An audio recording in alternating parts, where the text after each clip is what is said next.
hablabas del desconcentramiento de China.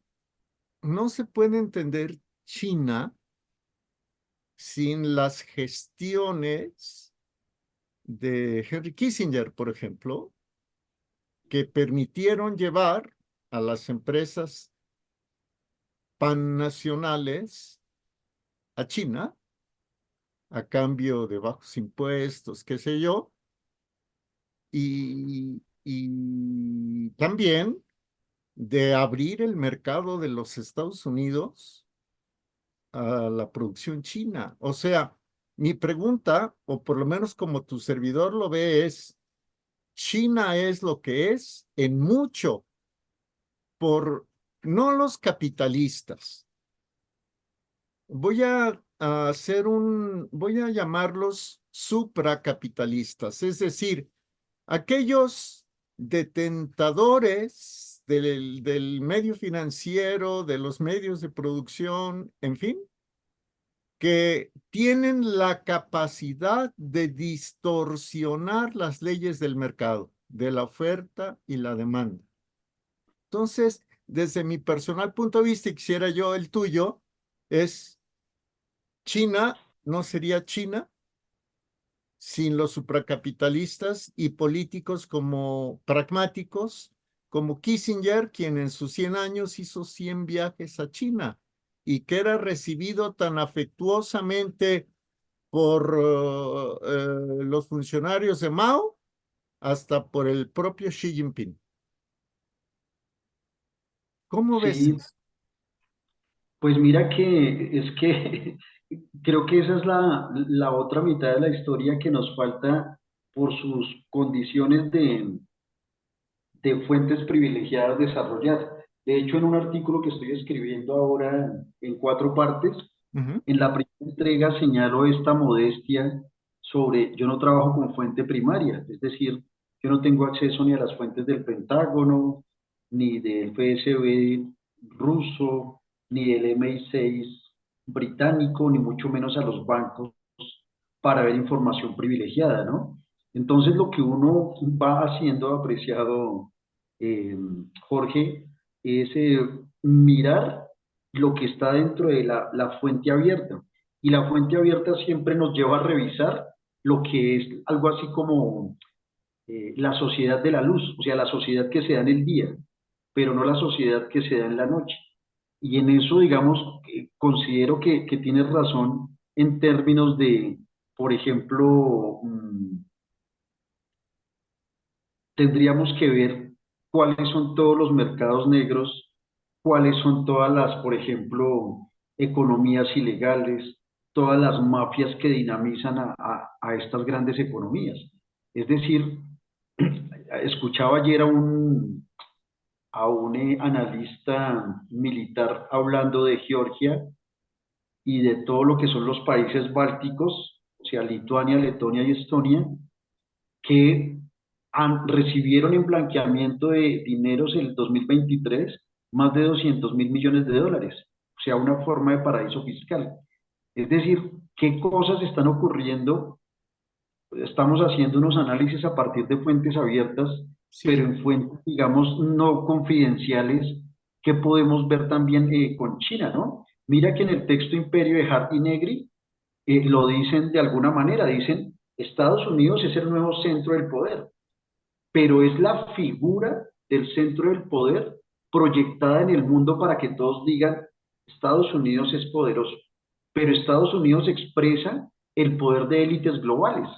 Es decir, si bien Estados Unidos era el gran preponderante en el mundo unipolar, élites sionistas como las que vemos ahora israelíes, alemanas, hay familias alemanas que tienen 1000 años de memoria de su genealogía, es decir, imagínate, yo conozco un reportaje de un empresario alemán que sabe quiénes eran sus familiares hace 1000 años. Es decir, el poder de la genealogía y la memoria en el poder y todavía articulan las grandes fortunas del mundo.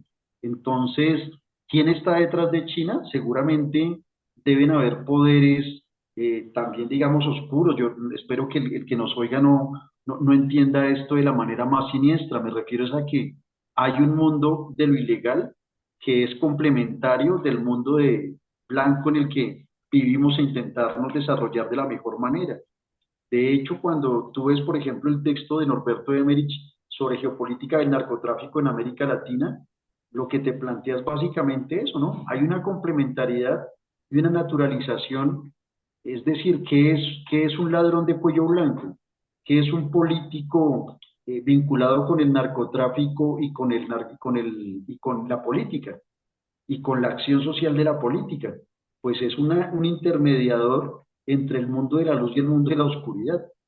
Y está conciliando estas fuerzas, no en términos metafísicos ni místicos, sino está consumando dos economías y dos formas de comprender. Entonces yo creo que para China debe pasar así, y China no es China, como Rusia tampoco es Rusia como la entendemos.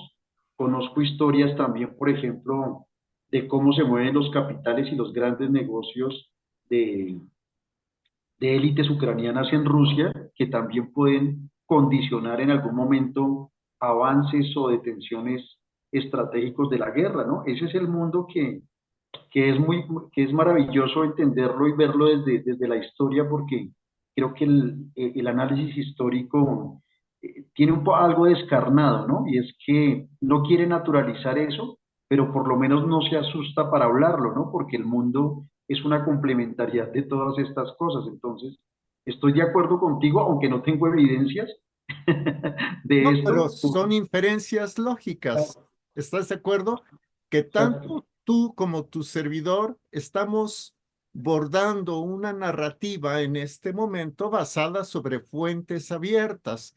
Ninguno, ni tú ni tu servidor, tenemos acceso, como bien lo señalabas, al Pentágono, Departamento de Estado, la Agencia Central de Inteligencia, la Agencia de Seguridad Nacional de los Estados Unidos, el Mossad, el MI6 de Gran Bretaña, etcétera. Pero bueno, son inferencias lógicas y se agradece una respuesta como la que acabas de dar, porque sí, finalmente hay un fundamento académico que tiene una metodología, tú la planteaste desde el principio con un sólido fundamento, una perspectiva de índole marxista, y ahí está.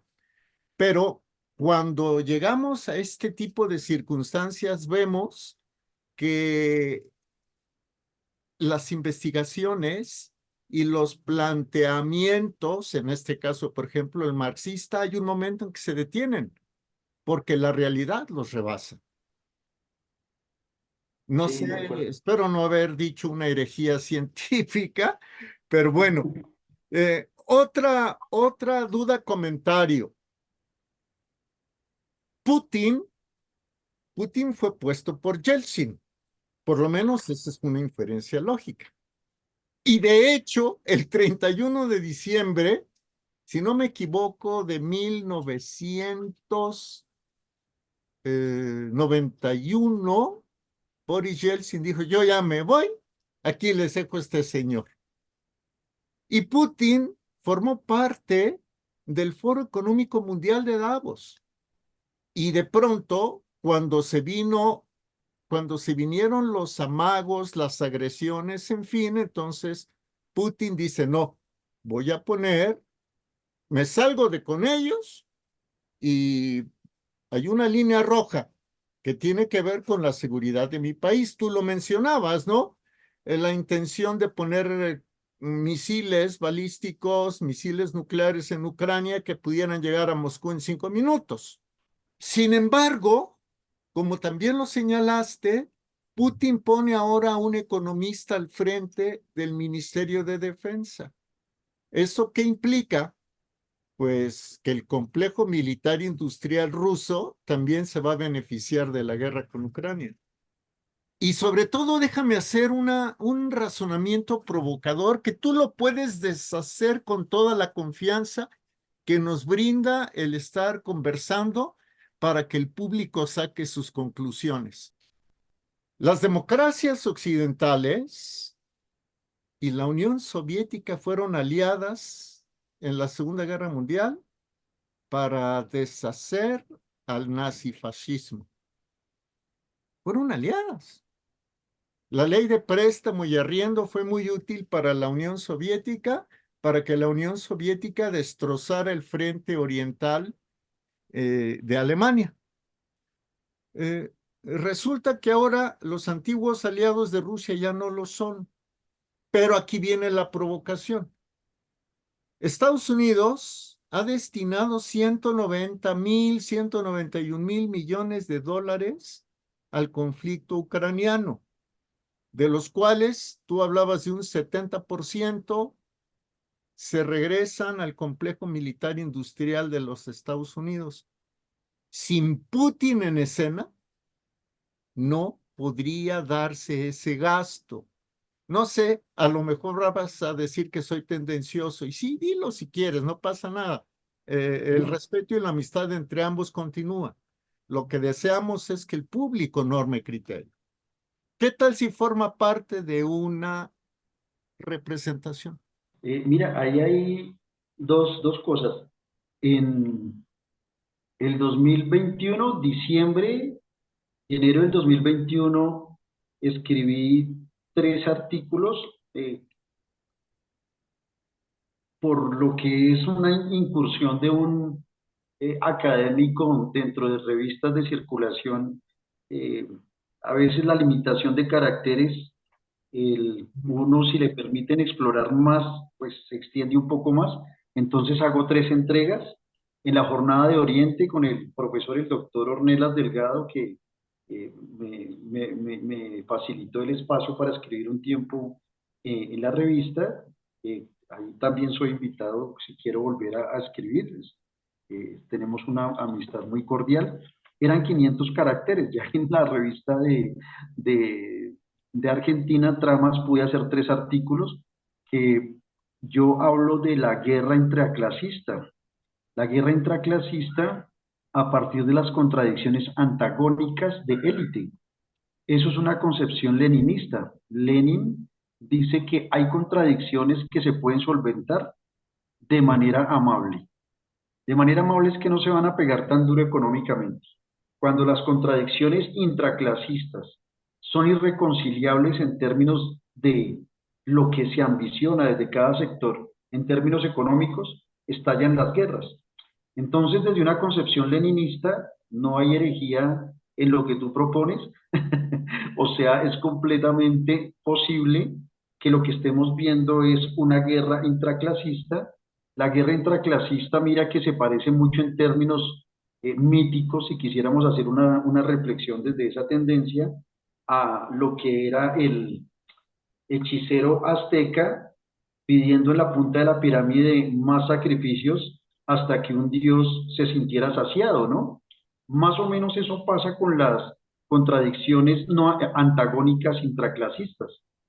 Van a comer del complejo militar industrial y de otros hasta que lleguen a un punto de saciedad en donde vean un límite de, en términos hegelianos, no nos podemos destruir. La dialéctica amo y esclavo no se va a permitir. O vamos a la aniquilación total o vamos a la conciliación total.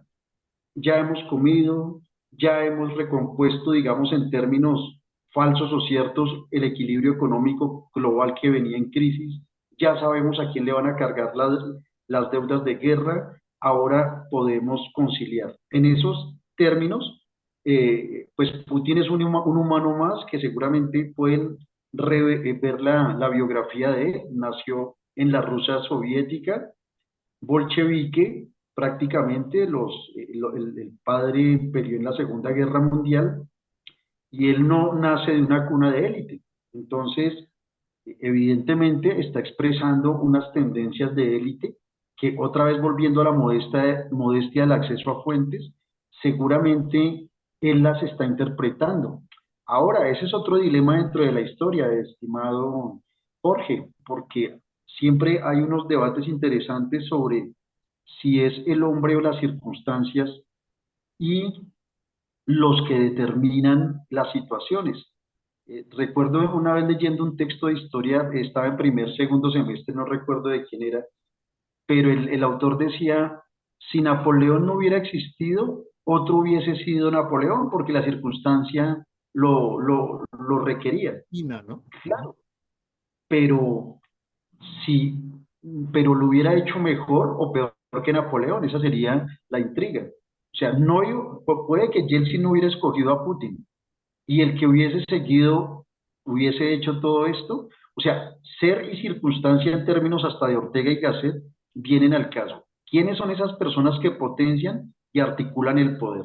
Seguramente Putin tiene más poder que cuando salió en su barrio pobre en el entonces Leningrado, actual San Petersburgo. Seguramente tiene más poder, pero seguramente también tiene a quien rendir algún tipo de cuentas, ¿no? Yo no creo que haya herejía en esa, digamos, disposición, ¿no? El Club de Davos, todos estos poderes, en algún punto se articulan, estimado Jorge. Y finalizo diciendo también algo, ¿no? Y es que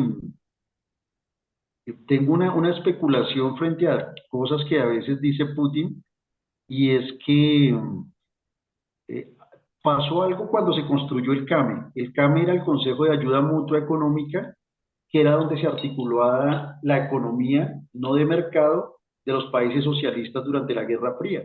Ujú. Cuando Cuba intenta entrar al CAME, tiene un periodo de observación para comenzar a hacer complementariedad de las instituciones, porque se manejan las cuentas nacionales de manera diferente. Eso lo estudio, perdón, en el trabajo de doctorado. Las cuentas nacionales de un país socialista no se determinan igual. Ellos no dicen, por ejemplo, producto interno bruto, dicen producción social global, algo así. O sea, hay unas concepciones diferentes y luego hacer esos tránsitos eran algo complicados.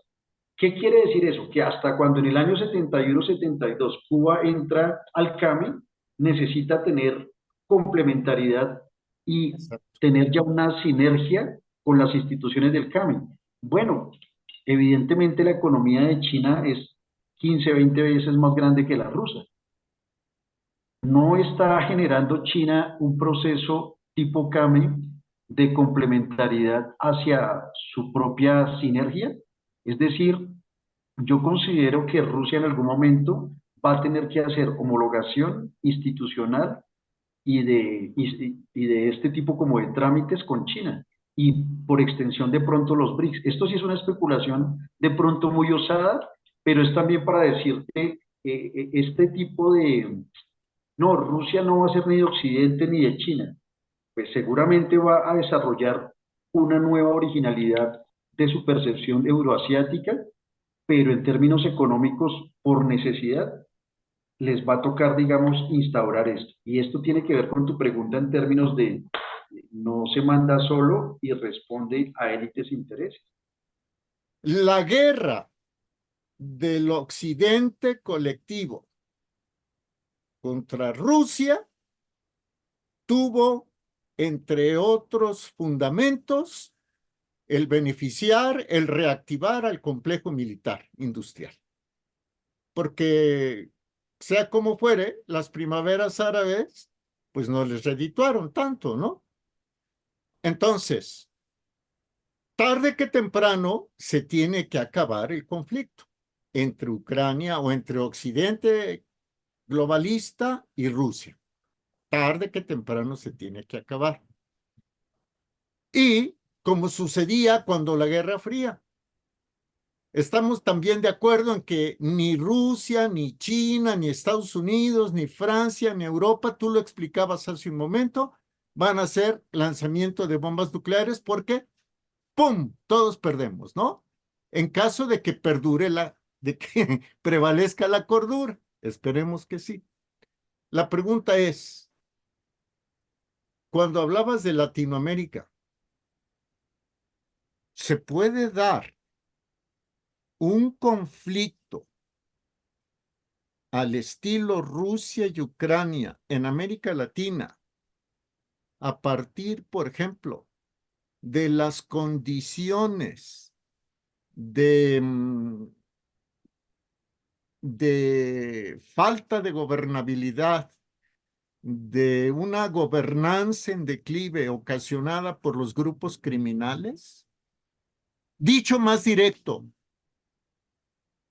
Biden o Trump, que en realidad serían cabezas visibles de grupos que, esa es otra inferencia, de grupos que estén detrás de ellos, podrían desatar un conflicto caliente en América Latina sobre pretexto de devolver la democracia a las naciones afectadas y de paso, de refilón, de manera lateral, tangencial, darle una advertencia a China.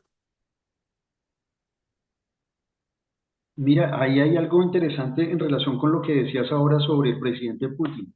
Y es, Putin le está, digamos, sirviendo al complejo militar industrial porque al ser, digamos, que un oponente loable, le genera la necesidad y la capacidad de producción o de al menos de captación de estos 61.000 millones que ya van en como en 160 y algo, ¿no? 191.000.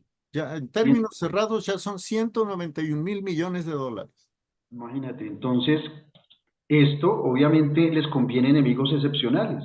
Hasta ahora solamente hay un enemigo excepcional y vital para Estados Unidos en Sudamérica y es Venezuela, porque tiene las reservas de probadas de petróleo más grandes, porque está metido también, según el mapa de Spickman, dentro de al menos dos áreas, la del Mediterráneo americano y la de la zona de Orinoquía. Entonces, digamos, ahí es susceptible. Pero mira otra cosa, cuando tú te das cuenta cuál es el componente de guerra de Venezuela. Venezuela tiene más o menos 300.000 hombres en armas del ejército, pero tiene cerca de 1.300.000 en milicias urbanas. Pues porque Chávez se protegió ante golpes de Estado con lo que pueden ser, digamos, quintas columnas que protegen directamente el statu quo de su gobierno. Es decir, que tiene buenas reservas militares leales al chavismo y esto es algo así como el Putin, ¿no? O sea, tengo un enemigo excepcional. Si hay un enemigo excepcional, es susceptible de que yo tenga que hacer una inversión de guerra grande para contrarrestar a ese país, ¿no? Yo qué voy a invertir en una guerra, no sé, en Bolivia, ¿sí? Por más litio que tenga. No me va a generar en términos de rendimiento de guerra. Pero Venezuela tiene esto. Además, Venezuela tiene, en eso tengo un informe y un cuadro con al menos 25 convenios que tienen Rusia y Venezuela de orden militar. Ellos ya están en un nivel que se llama cooperación estratégica, algo así, que son como niveles avanzados, porque esos son etapas, ¿no? Entonces ya cuando dicen aliados estratégicos, es porque han logrado consolidar componentes importantes, han hecho ejercicios militares, han tenido diálogos, pero también no estoy seguro si la tiene ya o no, pero hace 3 años sabía que Kalashnikov iba a construir una empresa de armas en Venezuela. Entonces, cuando tú comienzas a ver todos estos fenómenos, dices, ahí están los escenarios de guerra. Yo no puedo hacer guerra donde haya ausencia de armas. ¿Cómo yo voy a manifestar que voy a hacer una guerra donde voy a pedirle 60.000 millones de dólares al gobierno para hacer un proceso de pacificación contra las mafias haitianas? Eso no tiene sentido. O sea, no sé si llegarían a esa osadía los parlamentarios estadounidenses. Pero en cambio en América Latina sí se pueden ir cocinando y por eso te muestro un informe que es de un centro serio como Rand Corporation. Nos guste o no muchas veces lo que pueda decir, ahí hay unos informes que a veces no, pero tú sabes que es subsidiado por el Estado norteamericano, no solamente desarrollan investigaciones en análisis geopolítico, político, sociológico, sino también desarrollan componentes tecnológicos. Entonces, Sí, este informe lo que nos dice es que es latente la posibilidad y el escenario de una guerra en Latinoamérica. Entonces, pues eso es lo que yo podría decir de tu inquietud. No sé si la contesté porque creo que me desvió un poco. no, está muy bien, la focalizaste perfecto, Venezuela, aunque tu servidor, por estar en México, tiene inquietud porque incluso de los legisladores más duros y conservadores de los Estados Unidos, ha salido la propuesta de que Estados Unidos envíe a personal militar a operaciones militares en México para combatir al narcotráfico, sobre todo los que producen fentanilo. Amén de que también el sector conservador de los Estados Unidos habla de que el problema migrante es para ellos, ellos lo consideran como una invasión que pone en riesgo su seguridad nacional.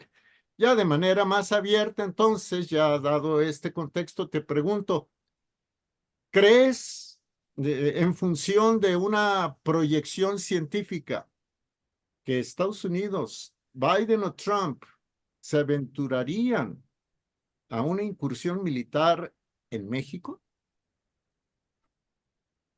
En México.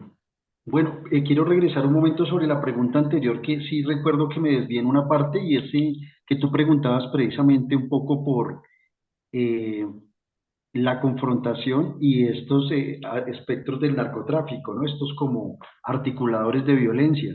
Mira que es posible porque nosotros en América seríamos, como bien decías, como Ucrania, seríamos simplemente una guerra proxy entre China, Rusia y Estados Unidos, pero en el continente americano. Cuando hablaba yo de Kalashnikov en Venezuela y también otras industrias militares tecnológicas chinas en Venezuela, pues lo que estás diciendo es, tengo ya el escenario de un elemento para hacer una guerra proxy. O sea, esa guerra no sería entre Colombia y Venezuela, sino sería a través de Colombia y Venezuela, que seguramente tú sabes todo lo que hicieron los gobiernos anteriores, sobre todo el de Duque, bastante hostigamiento en frontera con cuerpos militares estadounidenses y colombianos. Desde Uribe estuvieron metiendo paramilitares para matar a Maduro en territorio venezolano, eso se reconoció y se evidenció después. Entonces, sí, digamos que eso quería puntualizarlo. Frente a meterse a México, la cosa es que, mira que ahí yo tengo una duda que sale también de leer a Norberto Emerich, y es que creo que si hay un conflicto de intereses en Estados Unidos, volviendo a la tesis leninista de contradicciones antagónicas intraclasista, y es que los que son del negocio del narcotráfico no necesariamente son los del negocio de las armas. Y creo que esta tensión se vuelve a veces un factor, de, digamos, de difícil resolución, ¿no? Si estos capos, líderes que están dentro de eso y se mueven dentro de este mundo de luz y oscuridad, no tienen claridad sobre cuáles son las ganancias y las expectativas, creo que podrían meterse sobre pretexto de acabar con el narcotráfico, podrían, digamos, intentar meterse a México. Pero eso sería, repito, una cosa muy osada y sobre todo muy tonta, ¿no? Porque si se meten a México, acaban con el negocio, entonces, o sea, ¿cuál va a ser la rentabilidad de una guerra en donde, qué prefieres? ¿Una manutención de larga duración por narcotráfico y armas? ¿O prefieres un conflicto de corta o mediana duración para lastimar a tus socios, ¿no? Entonces, creo que ese sería como el dilema en ese punto, ¿no? Ahora, pensemos que si hay personas de bien en el gobierno estadounidense que deploran el negocio de las armas y que deploran el negocio del narcotráfico. Ahora ya tenemos entonces tres tensiones, y es unos que sí quieren acabar con este negocio, otros que lo quieren mantener, y ahora entonces veríamos los métodos. Creo que ahí la respuesta la tendría sobre todo lo que vemos en el escenario, digamos, de las fuentes abiertas, y es que Estados Unidos está en un periodo de estrés intelectual y de pobreza intelectual tremenda. Digamos, yo no vería esperanza en una decisión inteligente respecto a lo que puede ser un desarrollo de conflicto en América Latina y sobre todo en México, ¿no? digamos que en términos de una visión ilustrada, lo que menos debería suceder es eso, sobre texto de combatir al narcotráfico de frente.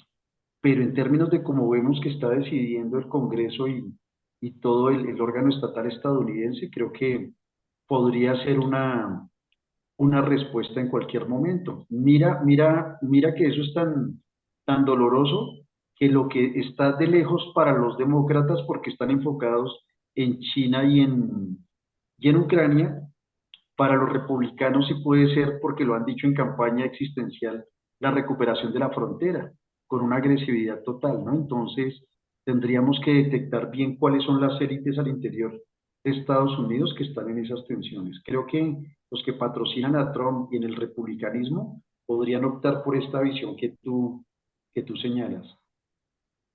Muchísimas gracias. Josman es el doctor Josman Barbosa Domínguez. Bueno, su servidor le plantea preguntas al corto plazo, pero como se ha visto aquí en este canal y el doctor estará de acuerdo, pues la historia sí se ve al corto plazo, pero sí se ve al mediano plazo, sí se ve también a largo plazo. Entonces, al dar respuestas cortoplacistas es prácticamente imposible. Josman, ¿qué te digo? Gracias. No, muchas gracias a ti, gracias por la invitación, pues muy contento de poder compartir contigo estas ideas y espero que también los que nos ven lo puedan disfrutar y aprender de visiones muy, muy en tono académico, ¿no? Y es que es necesario un pensador crítico. Lo primero que tiene que hacer es leer desde los distintos puntos de vista, te guste o no te guste, y luego cuestionar al que te gusta y con el mismo rigor cuestionar al que no te gusta y te puedes encontrar con sorpresas muy interesantes. Hasta muy pronto, Josman. Luego, que estés muy bien. Igualmente. Y bueno, gracias a usted porque como siempre decimos, nos ve, nos oye y participa. Si puede, póngale un me gusta al video. Si puede, compártalo. Si puede, suscríbase al canal si no lo ha hecho.